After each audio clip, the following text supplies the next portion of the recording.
Okay. Hello, everyone.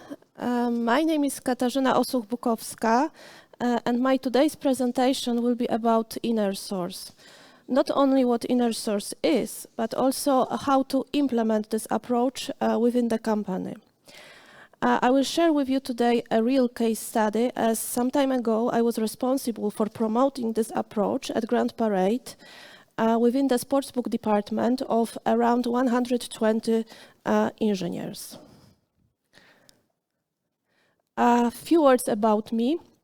For 10 years I was working as a developer, but then I changed my career path into management. And since the last 8 years I have been building and running software development teams in various industries like finance and banking, sports betting, hospitality, and most recently in transportation.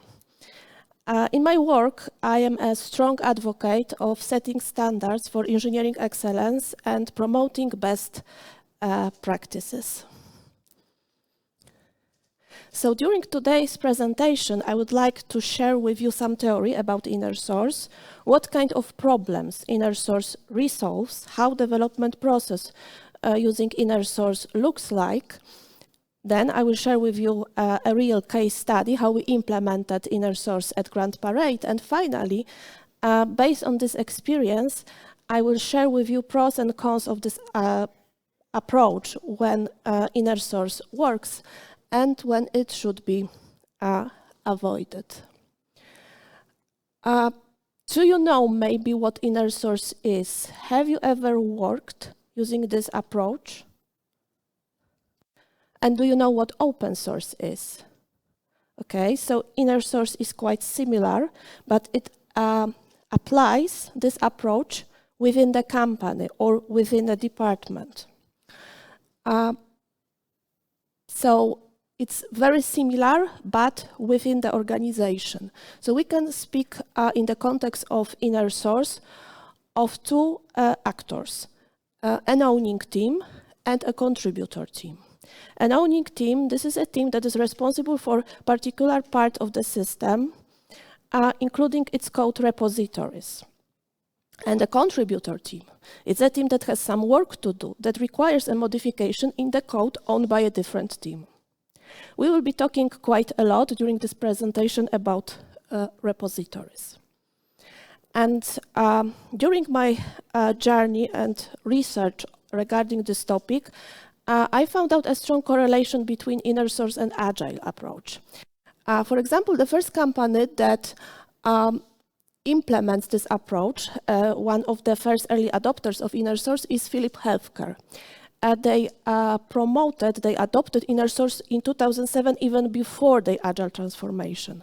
To other companies, Ericsson and PayPal, they perform InnerSource transformation altogether with Agile transformation in 2013. And finally, Zalando.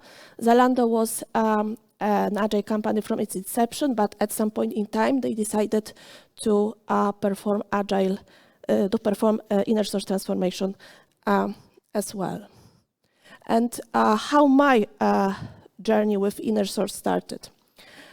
Basically, it started with a problem of cross-team dependencies at Grand Parade while implementing complex projects. Very often it happened that one team has some work to do that required a change done by another team, and this another team has a different list of priorities. And this particular feature request was not very high on the list of priorities, which resulted in delays, escalations, and I assume that many of you face similar issues at your everyday work. And this slide basically presents our problem at that time. So we've got a contributor team that has a project to do that require a modification, and we have team B that is responsible for this particular repository that required a modification. Team A submits a feature request for a code modification in the repository XYZ. And Team B has its own list of priority. And we were analyzing this problem together with my principal engineering team.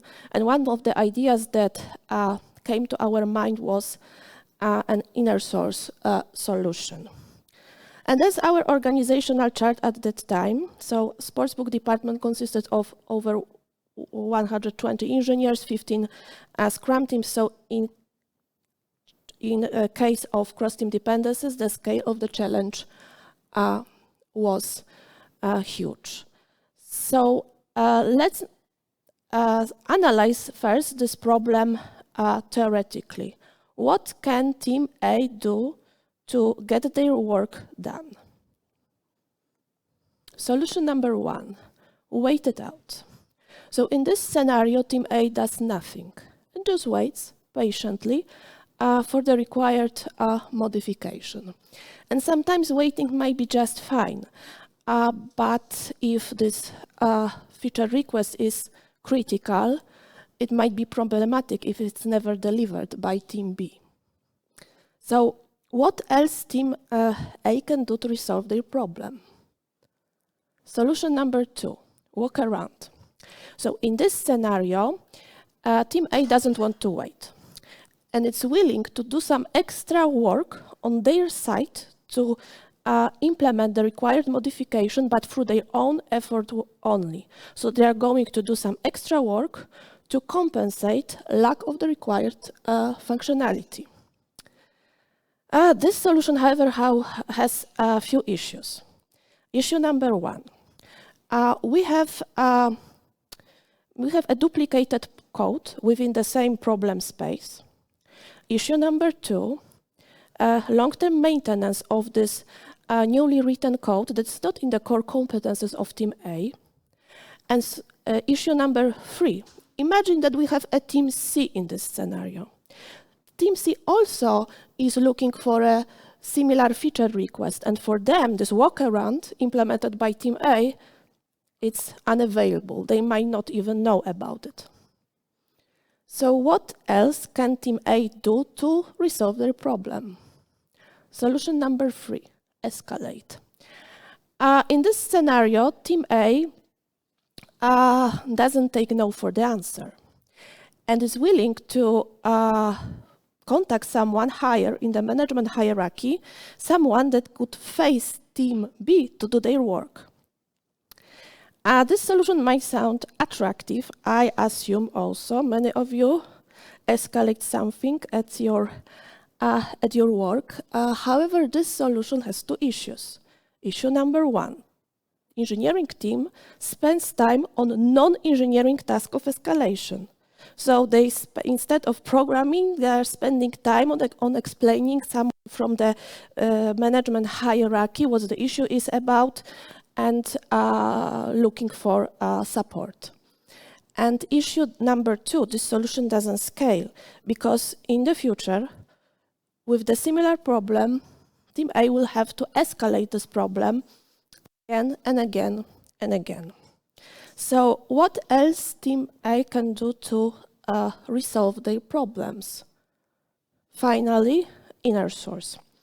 So in this scenario, Team A, after mutual agreement with Team B, decides to implement the feature request in the code repository owned by Team B, but Team B reviewed the code and approves the merge request. Of course, this solution also has some limitations. It might require from Team A some additional business knowledge or some additional technology or additional programming language. So, but if you look at it from the expanding competences perspective, it might sound attractive for Team A to gain additional skill set.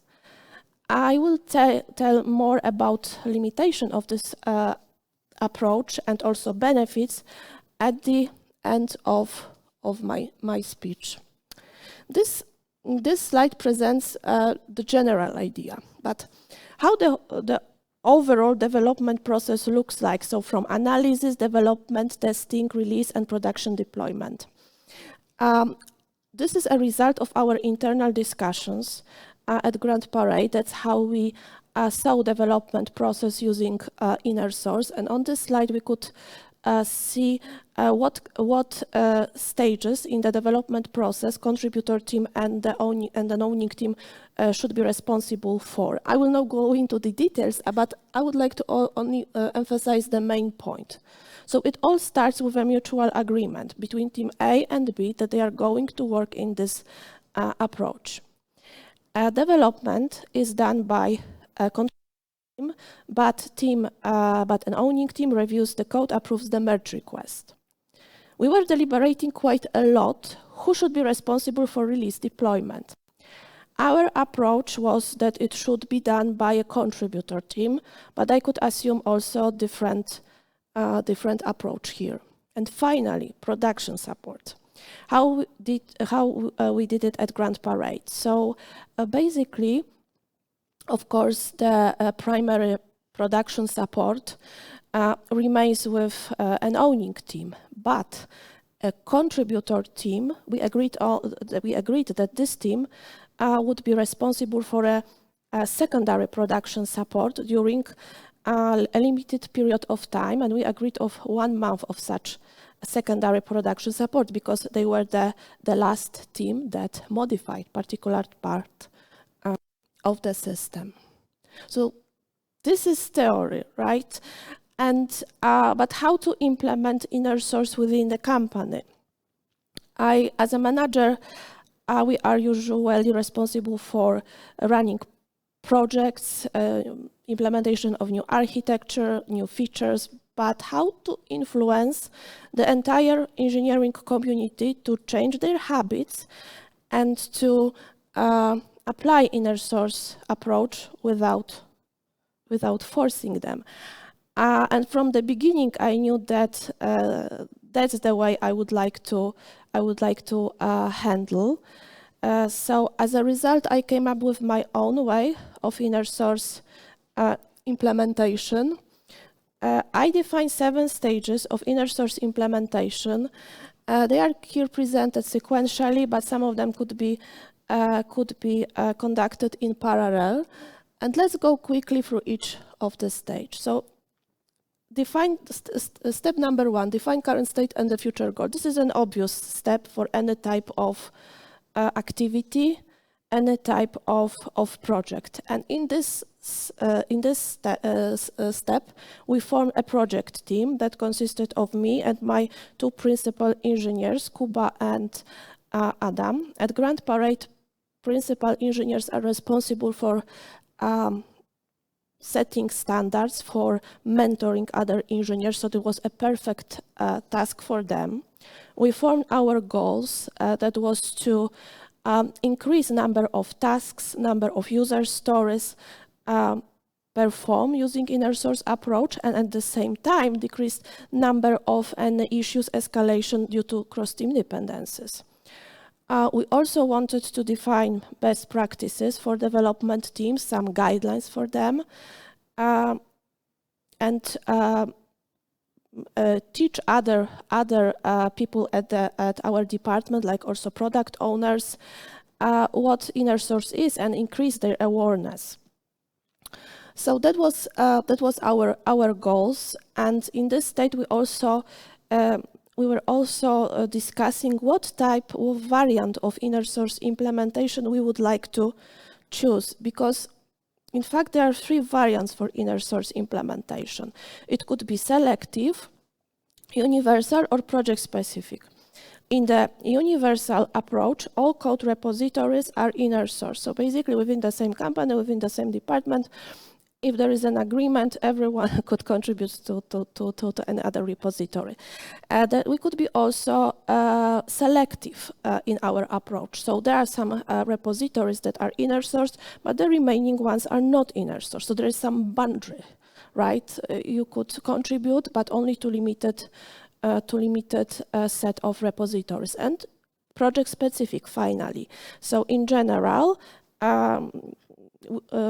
company doesn't work in the InnerSource or the department, but for a particular project, we could apply InnerSource approach.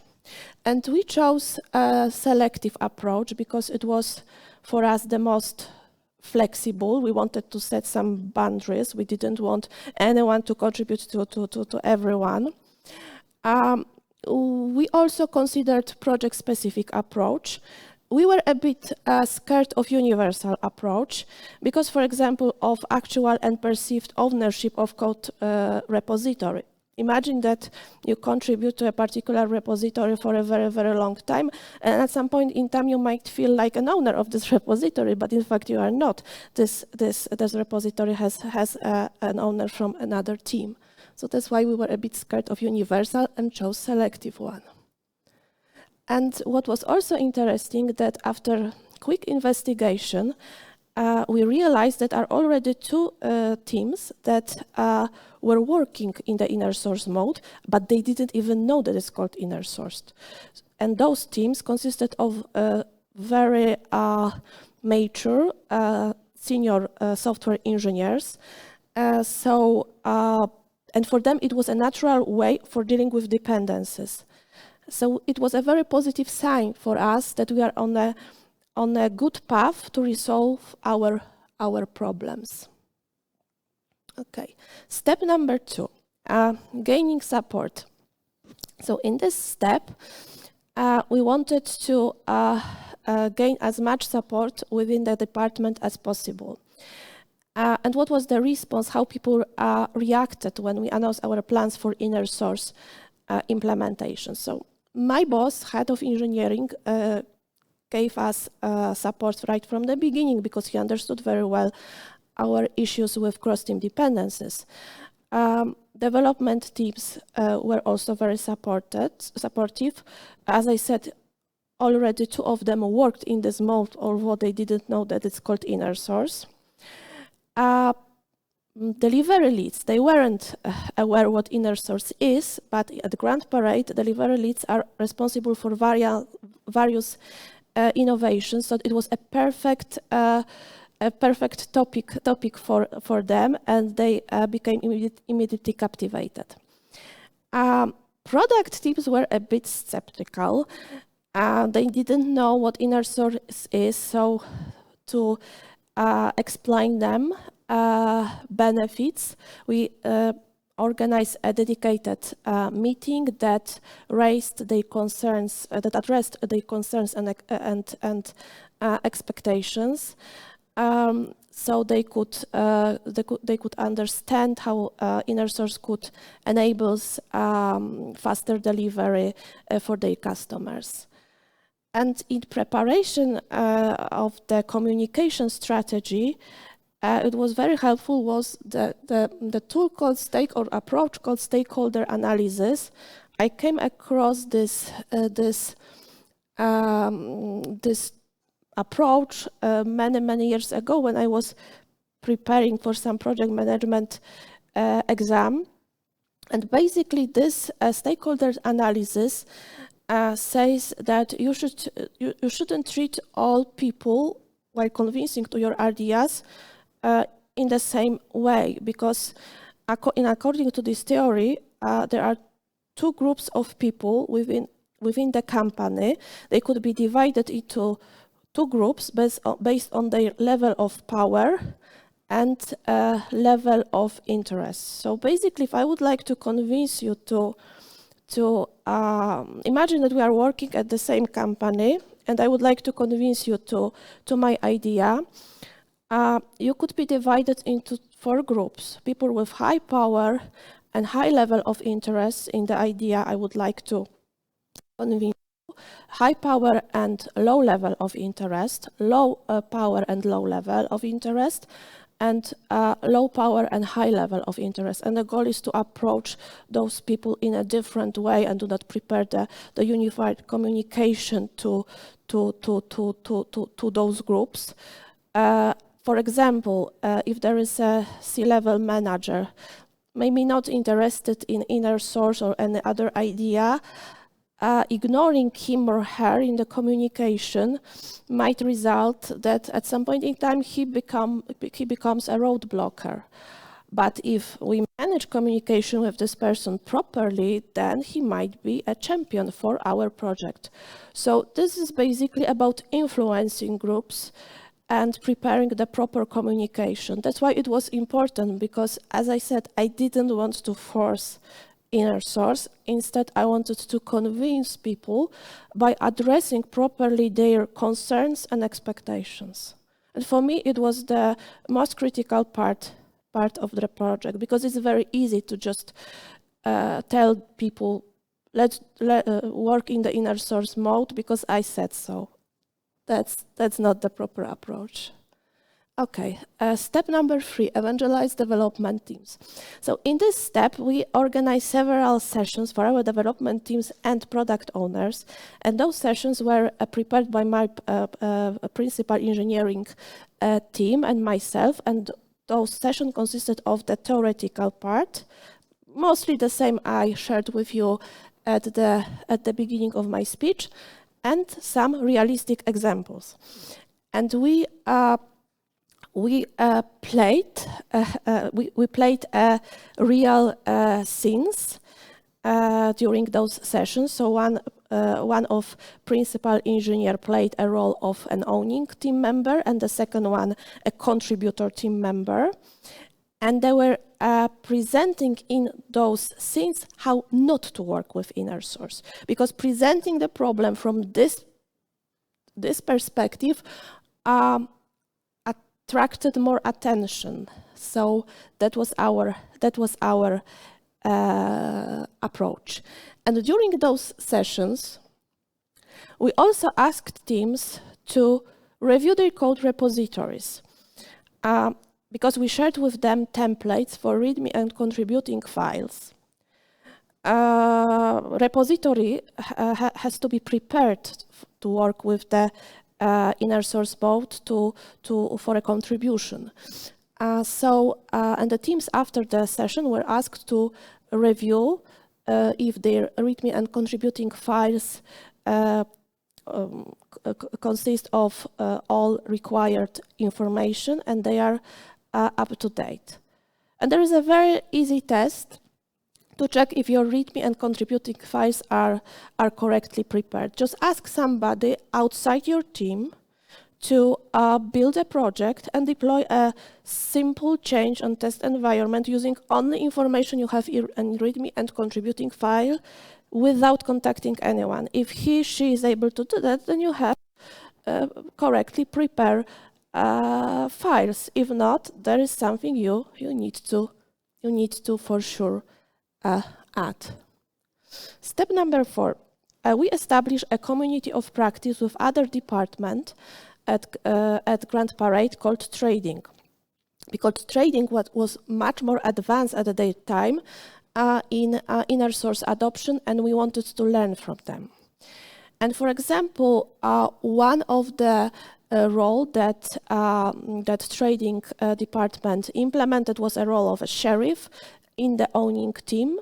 So every time it was a single point of contact that rotates, and the sheriff was available for anyone willing to contact an owning team, so the other team members could concentrate on their work. We also wanted to identify early on all potential candidates for InnerSource implementation. So we spoke with delivery leads and make InnerSource an integral part of our planning sessions. At Grand Parade, we planned every quarter across all the departments. So it was departments, and it was a perfect time to add InnerSource topic, and we agreed with delivery leads that we will mark all the epics user stories tasks that potentially could be implemented in the InnerSource mode using an additional item. And finally, after 6 months, we met again with our project team and reviewed the results. So basically, the awareness of InnerSource within the department increased. Product team was a little bit less skeptical. They saw InnerSource already in practice. We notice less problems with dependencies, cross-team dependencies and delays related with them. And InnerSource exercise was also a good reason for teams to review their code repositories, making sure that their contributing files and README files are up to date. And probably after this speech, you would like to, or at that moment, you would like to ask me whether InnerSource could magically resolve all the issues with silos. Well, I believe that InnerSource is a great tool to increase competences of development teams and also reduce dependencies, but in the long run. Because it's, you should remember to start with small pieces of work that are not critical for the project. Your delivery times will be at the beginning a bit longer due to the learning curve of the contributor team. And InnerSource implementation, of course, it's a mutual agreement between two teams, so it cannot be forced. And management should promote, but as I said, not forced teams to work in this mode. And finally, as presented on the picture, InnerSource is not a tool to resolve capacity issues. That's the real comment I heard from one person from the management, and I had to convince that no, InnerSource is not for resolving capacity issues. This is a perfect tool for expand competences, reducing bottlenecks, but in the long run. There are some sources I listed that I prepared, that I used during my journey with InnerSource, and basically this is it from my side. Thank you very much.